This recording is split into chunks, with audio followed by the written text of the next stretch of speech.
Shalom Berajá. Vamos a continuar con la historia de los hebreos en Cuba. Hoy con la Enciclopedia Judaica Castellana, las cuestiones de Cuba y el desarrollo económico que trajeron los hebreos para Cuba, que se ve evidenciado en los años 40. Precisamente hay toda una historia de desarrollo de la comunidad. Y hemos mencionado anteriormente el importante papel de la inmigración hebrea durante la época colonial en Cuba, consistente principalmente en el desarrollo de la industria del tabaco y del azúcar y en el fomento del intercambio con países europeos, principalmente no españoles. Los judíos que vinieron de la época en Estados Unidos, en la época de la lucha por la independencia, y posteriormente se dedicaron igualmente a los negocios a gran escala. Algunos ya lo hemos mencionado también, que fueron agentes de grandes compañías tabacaleras. Jorge Steinhardt, judío converso que fue presidente de la compañía de tranvías y de electricidad de La Habana. La inmigración sefardí, de origen turco y sirio, que se ha dedicado más bien al comercio de telas y al comercio en pequeño, aunque sería equivocado creer que no han participado en otras actividades. De hecho, fue un judío sefardí, Mauricio Soriano, el que presentó en Cuba las primeras películas cinematográficas. La segunda generación se dedica ya a las profesiones más diversas, mientras van asentándose en Cuba. Los judíos de Europa Oriental no encontraron otros medios de ganarse la vida que el oficio de peón y difícilmente podían encontrar otro trabajo que el agrícola en los cañaverales durante la época de la zafra, en la pavimentación de las calles de La Habana, en la construcción de casas o como cargadores en el puerto. Sin embargo, aún el acceso a esas actividades era difícil, pues los inmigrantes no conocían el idioma del país y no comprendían las órdenes que se les daban. Casi todos eran gente de ciudad acostumbrados a otro estándar de vida y a otra alimentación.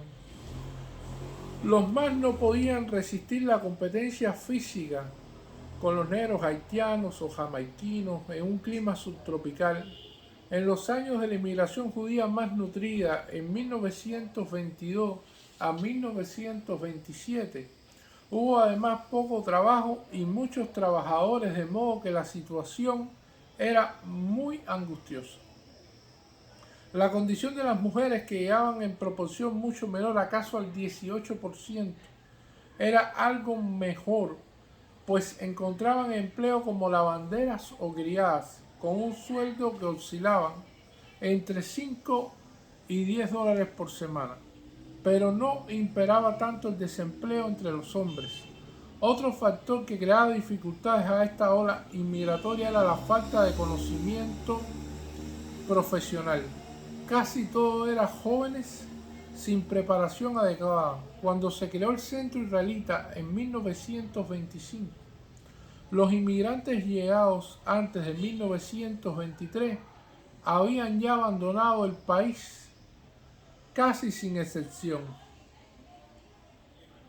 En el país casi no había industria. El comercio del abonero llegó a ser el más popular de la tercera década del siglo, para ceder el lugar poco a poco a los negocios establecidos de todas clases y a las pequeñas industrias. El trabajo de abonero hizo que el polaco se convirtiera prácticamente en sinónimo de esta ocupación y que el pueblo llamara polaco a todos los extranjeros que no fueran estadounidenses. Viendo las empresas designadas como polacas en una lista de la Caja de Maternidad de La Habana en 1938, encontramos 370 sociedades mercantiles que pagaron a sus empleados las cantidades que se especifican por conceptos de salario. La industria y comercio de ropas hechas, $476.761. La fábrica de zapatos, $214.619. La fábrica de tejido, $153.368. En tiendas, $199.874. Distribuidores de películas, $152.290. En tabaco, $58.242. Fábrica de medias, $98.706. Fábrica de camisas, $71.006. Comisionista, $60.992. Quincallerías, $50.876. Tintorerías, $31.512. Y la fábrica de espejos, de botones, de muebles, licores, perfumes, panadería, restaurantes, fotógrafos, chapistería, bazares, bodegas, cederías, expendio de víveres, peleterías, tiendas mixtas, entre todos $224.954, pagando en salario un total de $1.773.202. Esa lista nos da la idea de las ocupaciones de los judíos de Europa Oriental en la época mencionada, pero no puede considerarse como completa, pues omite las ocupaciones de poco interés para la caja de maternidad por no necesitar de numerosos empleados, como por ejemplo profesionistas, artesanos, etc., aunque había varias joyerías y relojerías pertenecientes a judíos. El número de estos en la banca, en los cabarets, las farmacias y en la librería era casi nulo. También eran muy pocos los profesionales en esa época, aunque había cierto número de estudiantes hebreos, desde luego. No se nota en cuenta aquí a los obreros y empleados judíos ni a los aboneros, de los que había todavía cierto número en 1938. Es difícil trazar un cuadro homogéneo de la vida económica de la colectividad judía cubana, en parte por falta de datos exactos y en parte por el carácter flotante de gran parte de la colectividad, como la mayoría de los inmigrantes fueron a Cuba únicamente en tránsito. Es en realidad una minoría la que ha venido a formar la comunidad actual. Pese a todas las dificultades, esos inmigrantes lograron alcanzar posiciones firmes, y muchos de los que hoy son dueños de negociaciones importantes y de pequeñas industrias florecientes principiaron su carrera como aboneros, cargando un bulto de mercancía al hombro.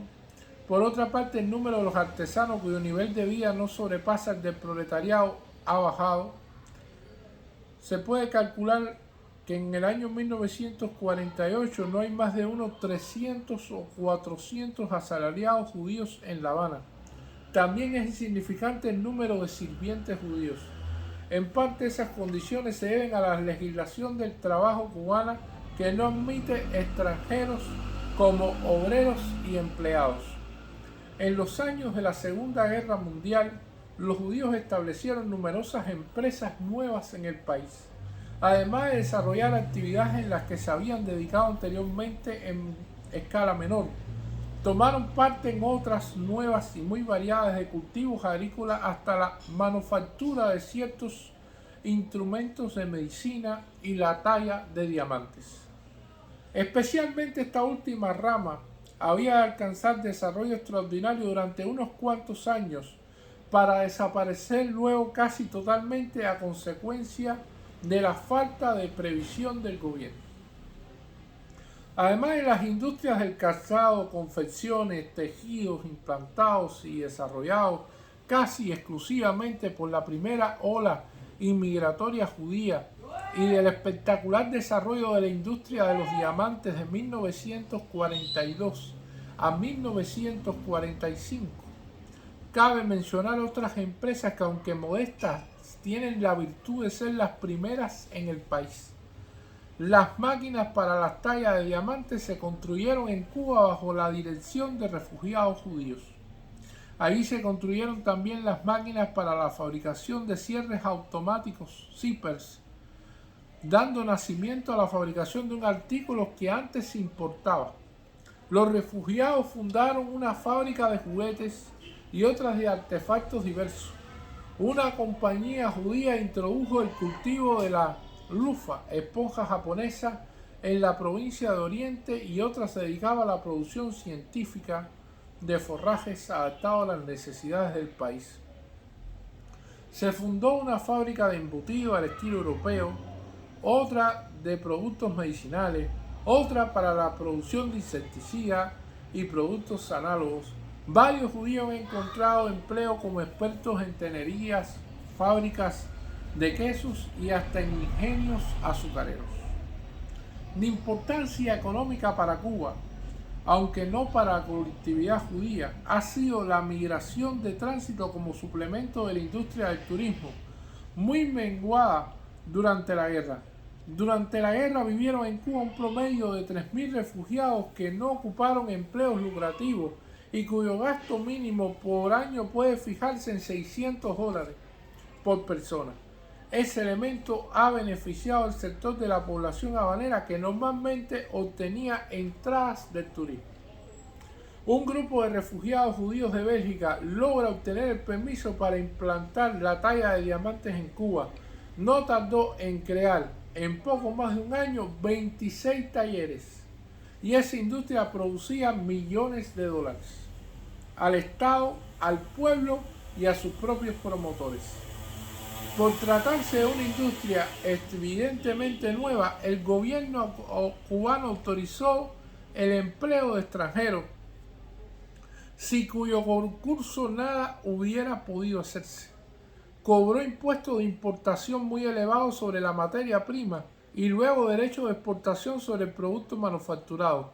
Casi toda la fabricación estaba destinada al consumo estadounidense y pudo sostenerse pese a los gravámenes en la normal economía de guerra. Los talleres empleaban a centenares de obreros cubanos, pues el número de extranjeros adiestrados era escaso para las necesidades crecientes de la industria. Los sueldos que se pagaban eran tan altos que permitieron que ciertos obreros cubanos adquirieran casas propias después de 2 años de trabajos. Hijos de familias acomodadas y altos funcionarios del gobierno aprendieron la talla del diamante. Al acabar la guerra, la producción cubana, estrangulada por los altos impuestos, no pudo ya competir con la de Bélgica ni aún con la de los Estados Unidos, países en que la importación de materia prima y la exportación del producto terminado son libres. Desde que existe inmigración judía en Cuba, la política del gobierno en relación con ella se ha distinguido desde el punto de vista económico por una miopía sorprendente. Nunca se comprendió su valor como elemento generador de actividades nuevas, ni se dio cuenta de su influencia en la economía nacional, que desde luego trasciende el marco de sus propias actividades. Muchas gracias.